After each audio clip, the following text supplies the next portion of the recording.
Bueno, y estamos con nuestro invitado de hoy, el diputado nacional del Frente para la Victoria, Luis Sigona, a quien siempre que lo hemos invitado y su agenda se lo ha permitido, ha concurrido a nuestros estudios. Gracias por estar acá. No, yo soy el que agradezco. Ustedes me dan la oportunidad de ponerme en contacto con su audiencia, que sé que es vasta y calificada, así que me hacen el favor ustedes a mí. No, pero lo que ocurre es que también, y esto nuestro productor sabe de esto, es mucho más difícil y complicado lograr diputados del oficialismo que de la oposición. Siempre ha sido así, por eso agradecemos la visita.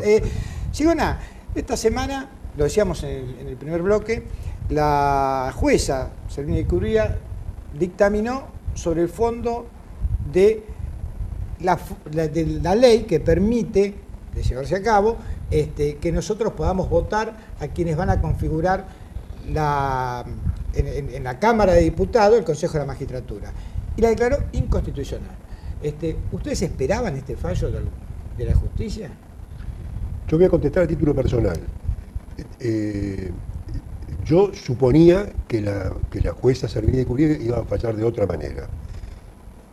No así la generalidad de la justicia. ¿Por qué? Ustedes vieron que hubo una catarata de fallos, si bien no sobre el fondo de la cuestión, pero sí haciendo lugar a medidas cautelares, más de 10, 13 me parece.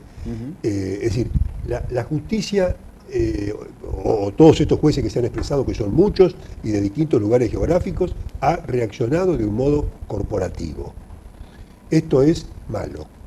Y la jueza Servini de Cubría, lamentablemente, hizo lo mismo y avanzó un paso más porque se pronunció sobre el fondo de la cuestión. Cuando nosotros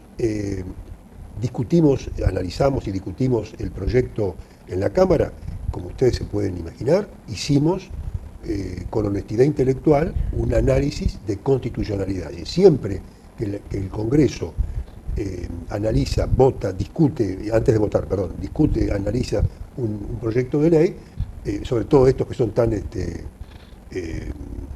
que tienen tantos posibles cuestionamientos o pueden tenerlos de orden constitucional, siempre se hace un cotejo con el texto de la Constitución.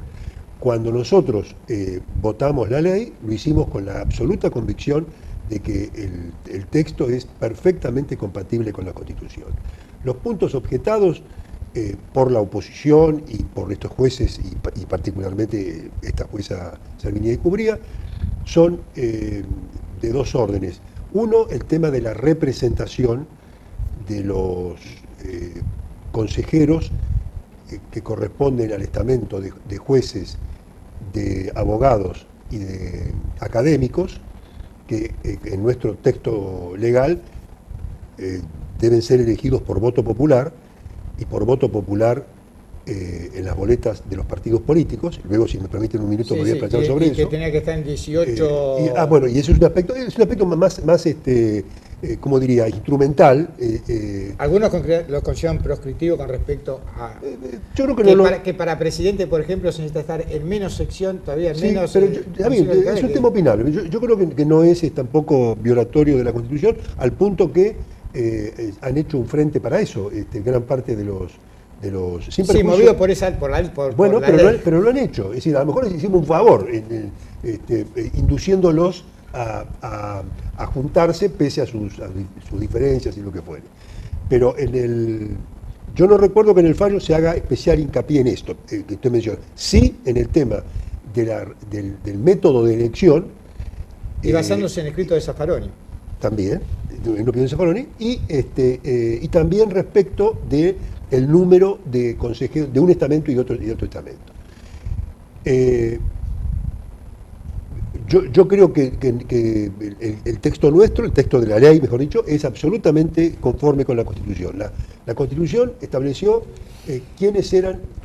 cuáles eran los estamentos que debían estar representados, el Congreso de la Nación, Cámara de Diputados, Cámara de Senadores, jueces, abogados y académicos. Y el Ejecutivo con un solo representante. Bueno, no lo dice así la Constitución, no. Digo, la ley. La ley. Pero esos son los sectores que deben estar representados. La ley dejó librado el número de consejeros, perdón, la Constitución dejó librado el número de consejeros y el método de elección a la ley. Leyes hubo, antes de ahora, 2. Yo participé como diputado de la discusión y votación de la anterior, de la penúltima, digamos, de la anterior a esta que está vigente. En esa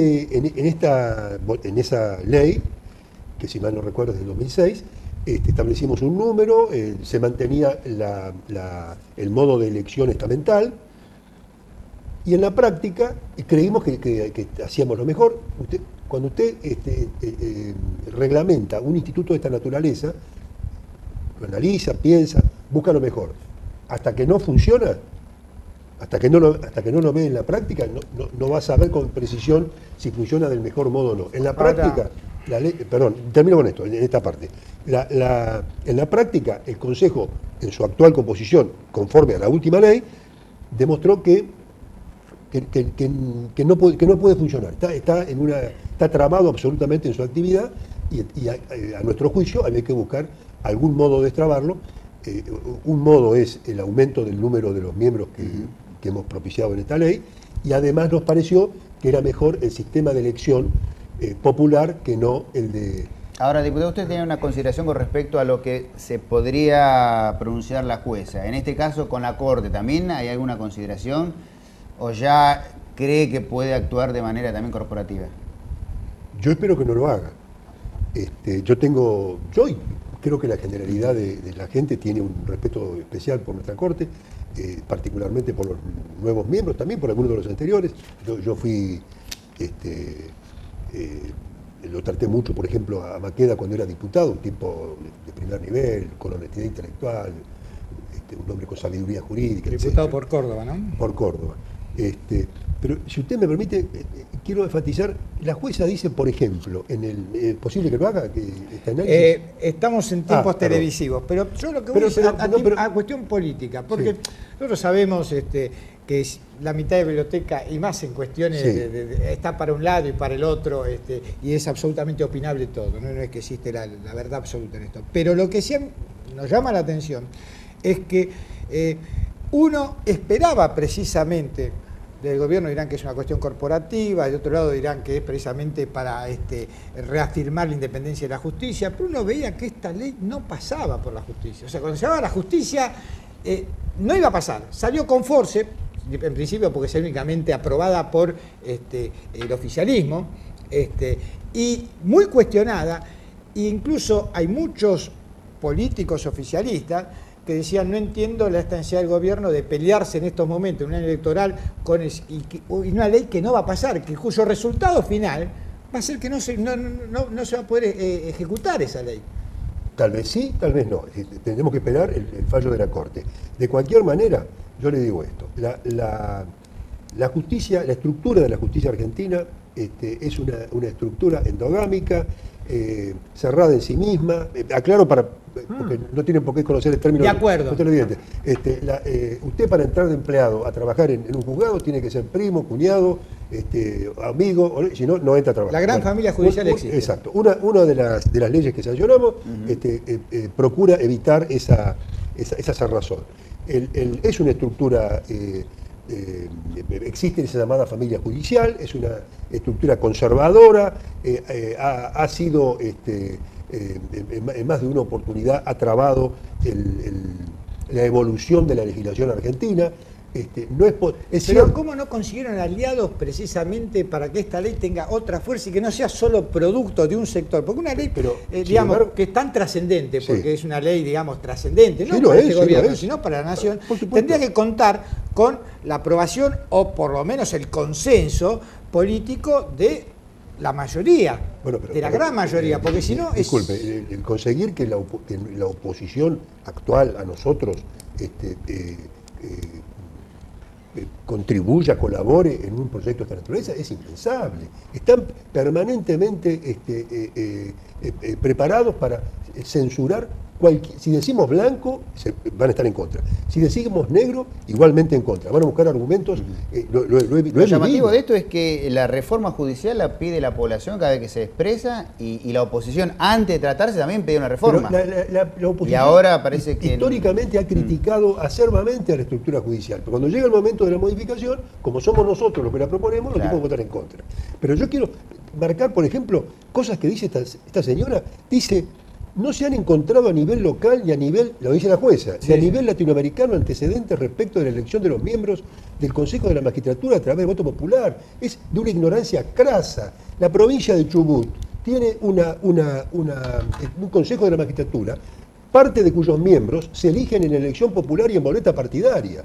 La provincia, la de Chubut fue la primera, Santa Cruz también lo tiene, la República de Bolivia, y esta señora dice que no encontró, una de dos, o no estudia suficientemente o no sé qué. Por ejemplo, en los Estados Unidos de Norteamérica, no consejos de la magistratura, porque ahí sí no existe, los jueces son elegidos en boletas partidarias en 9 estados. En la boleta partidaria, con el Partido Demócrata, Partido Republicano, se eligen a los jueces. Y en dos más, 9 con la boleta, en 2 más los elige a los precandidatos, a los candidatos, los eligen los partidos, pero después van en boleta sin identificación. Pero en 9 van con esa boleta, van con esa identificación partidaria. ¿Alguien se ha rasgado las vestiduras diciendo que en los Estados Unidos? Es más, hubo una ley que estableció una limitación al aporte dinerario para las campañas de los jueces, y la Corte Suprema de los Estados Unidos la declaró inconstitucional, porque dice que tienen igualdad de derechos que los diputados, que los senadores o que otros cargos electivos. Entonces, estamos hablando de los Estados Unidos, y les podría mencionar cómo se eligen los jueces en países europeos, donde en los consejos de la magistratura el que lo preside es el presidente de la República. Hablo de países como España, como Italia, como Francia. En Francia usted no puede acusar a un juez, llevar adelante... Está bien, pero ¿sabe lo que ocurre, señora? Todo lo que dice usted Bueno, pero- es así. Pero también esas leyes en esos países salieron por consenso. Consenso es, digamos, este es el tema de la ley, qué podés aportar, qué no podés aportar, qué es lo que no te gusta. Usted sabe mejor que yo lo que es un consenso. Sí, Y acá generalmente, porque también es cierto que usted dice de la oposición, pero también del oficialismo, presenta leyes y no se modifica ni una coma. O sea que no hay lugar para... pero no no ha digo sido así. yo En digo este que caso no ha en sido líneas así. generales, Bueno, en pero- líneas generales ha sido así. Pero en este caso no fue así. En uno de los proyectos, en el de la reforma del Consejo de la Magistratura, el proyecto originario le atribuía la totalidad del manejo de los recursos económicos del Poder Judicial al Consejo de la Magistratura. La Corte emitió su opinión, bla, bla, y nosotros modificamos y le dejamos El tema de la manejo a ellos. Corte. Sí, no es verdad que no se modifican cosas. Hay cosas que, por supuesto, si estamos convencidos de que es mejor lo que estamos proponiendo, no lo hacemos. Pero en muchas oportunidades hemos mostrado flexibilidad, y en este caso particular así lo afirmo. Sigona, me voy a quedar con las ganas de hablar de política con usted, porque hay la situación de la provincia con la nación, la situación particular del distrito del que usted pertenece, que es toda una provincia en sí mismo, ¿no? La Matanza. Así que vamos a quedar en volverlo a invitar, pero Con para mayor hablar gusto. exclusivamente Bueno. de política y no de labor parlamentaria. Ustedes mandan. Gracias por haber venido. Gracias.